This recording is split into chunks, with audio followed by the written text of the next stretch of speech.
Isang magandang araw nga sa inyo ngayon mga Uragon. For today's videos nga, samahan nyo kami sa aming mga gagawin ngayong araw.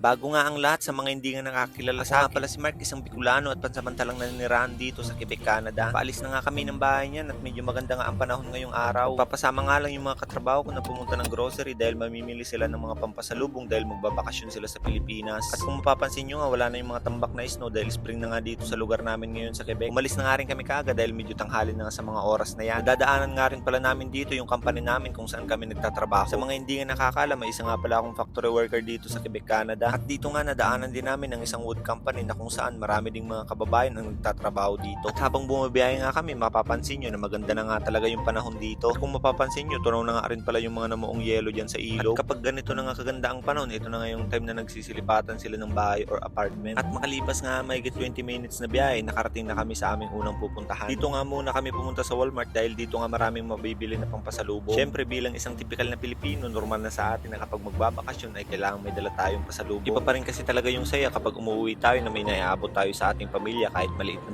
bagay. Siyempre baka masabihan tayo ng mga marites na galing ng abroad wala man lang inabot kahit na isang chocolate or sabon.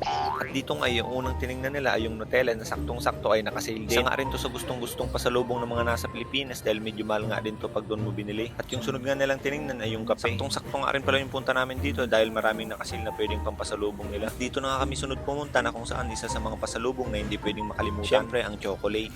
Kaway. At habang namimili nga sila, pumunta nga ako sa isang area na kung saan lagi kong pinupuntahan pag pumupunta ako dito sa Walmart. Kung pupunta dito sa liquidation, yan. Dito kasi may mga iba-ibang item na mura.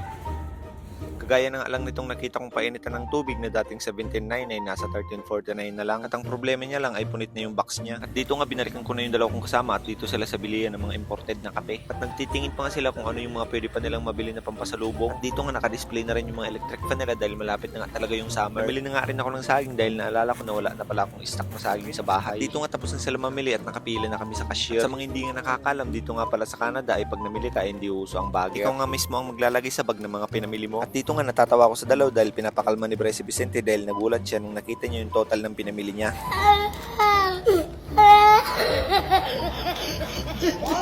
At dito nga ipauwi na kami at tapos na kayong mamili at yun nga pala yung pinamili nila. Hanggang dito nang alang muna yung video natin mga Uragon. Maraming salamat sa pagsama. Sa mga hindi pa pala nakafollow, paki-follow na rin pala Bicolanong Uragon sa Canada. Salamat. Bye-bye na nga ni!